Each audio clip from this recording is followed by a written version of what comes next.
As we speak. Not the best news, perhaps.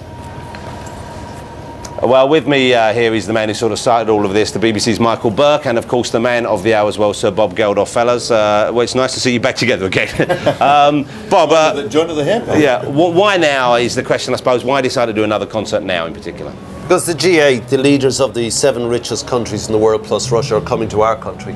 And the singular issue of our time, I think, the beginning of the 21st century, which can be resolved as opposed to going on and on, is the condition of the lives of the poor in Africa.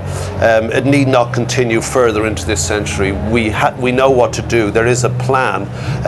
There isn't a plan B. Plan B is that we continue to watch them dine, as you've just been seeing every night live on our television screens, and sort of indulge in this pornography of poverty. The structures of that poverty can be dealt with now as opposed to 20 years ago. 20 years ago we could only deal with one human being talking to another and extending the hand of sympathy. But when the Cold War ended, politics shifted and new opportunity came in, so we could begin to deal with the structures of poverty, which is the debt, trade and aid issue.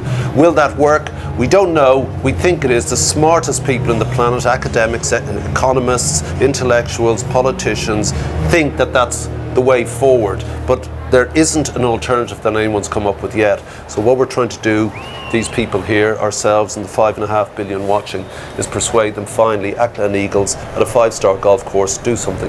It's a remarkable day already here. I mean, it feels quite remarkable. How does it compare to your memories of Live Aid? I was just saying to Michael that it looks smaller than Live Aid, even though it's literally 3 times the size. But I was watching Tokyo when I woke up and then saw pictures of Rome and Johannesburg, and I thought, wow, cool. It's quite something, isn't it? It is something. Michael, it was pictures from your report initially, all those many years ago, that inspired Bob to get involved in the first place. This must be quite a journey you've been on as well. Yeah, it has. I never saw Live Aid. I was in South Africa at the time, which was the only country on the planet that didn't show it. So this is kind of my first experience of direct action of this kind. I think it's great. I think it's great if people think about it, and if they think about some of the complexities as well as it's not just a matter of dipping your hand in your pocket. It's not actually just a matter of debt cancellation, of doubling aid, or actually just fair trade. You know, there's an awful lot of issues there, and if people get involved in thinking about the complexities of it, then I think it'll have done a good job. Bob's smiling there a little bit ruefully, as if to say, well, it kind of is it is as simple as that. Is that what, was I reading you correctly or not? I just saw my daughter wearing a Boomtown Rat shirt. There aren't too many of those around today. No, that's quite a rare sight. I disagree with Michael. I mean, I think it is simple. I think the issue of poverty is realistically doable. I do think that it's a 4-part package. I deal the structures of poverty is removing the debt burden from people that was unfairly imposed in the first place. That allows them to breathe.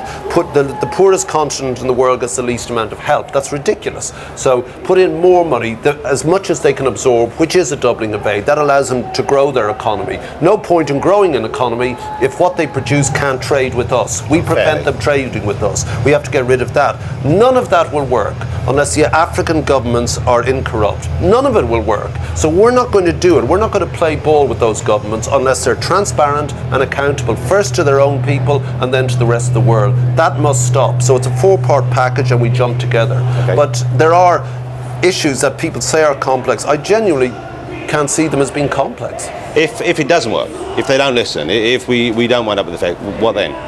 I think they are listening. Elton was here, he knows the issues, Michael knows the issues. If I'd spoken to Michael or Elton 2 months ago and said, will they double aid? Not a chance. Will they cancel debt? Not a chance. They have. And will they do the trade part? They'll begin doing that at Gleneagles, but we have to make them do it. 5.5 billion people say we don't want to watch people dying of poverty, of just being poor, too poor to stay alive. That's just not viable at the beginning of our century, and we're going to stop that today. Michael, a somewhat less pressing question, but no less fascinating. Will you be dancing down the front today? Will we see you moshing? Absolutely, with my elderly fist in the air. We're doing bridge over troubled water, mate. You know, Mike and Bob. Bob, it's not like Live Aid. You're not asking people to give money today. You're really not. What are you asking people to do? It's corny, but we're not asking for your money. We want you. I mean, it's sort of corny, but by you I mean, one, thinking about it, sign your name on the internet, on the liveaidlive.com website. I mean, the names will go across the screen, they'll go across your television screen. People all over the world will do this. There'll be billions of them, and we'll deliver those to the G8. That's one thing. I would like as many people as possible to come on up to Edinburgh by Wednesday the 6th. It'll be hard, you're at work, you're at school, but if you can make the sacrifice, give up a day's wages, or save up a bit, put the kids in your stroller, get in the car, get in a train and come up. Never mind that stuff on with the police are gearing up for this, that and the other. Peaceful means of doing things changes the world. Mahatma Gandhi freed a continent, Martin Luther King freed a people, Nelson Mandela freed a country. It does work. They will listen. I'm sure they are. And if they don't listen, Jonathan, then I'll go in there. He'll be back, that's a warning.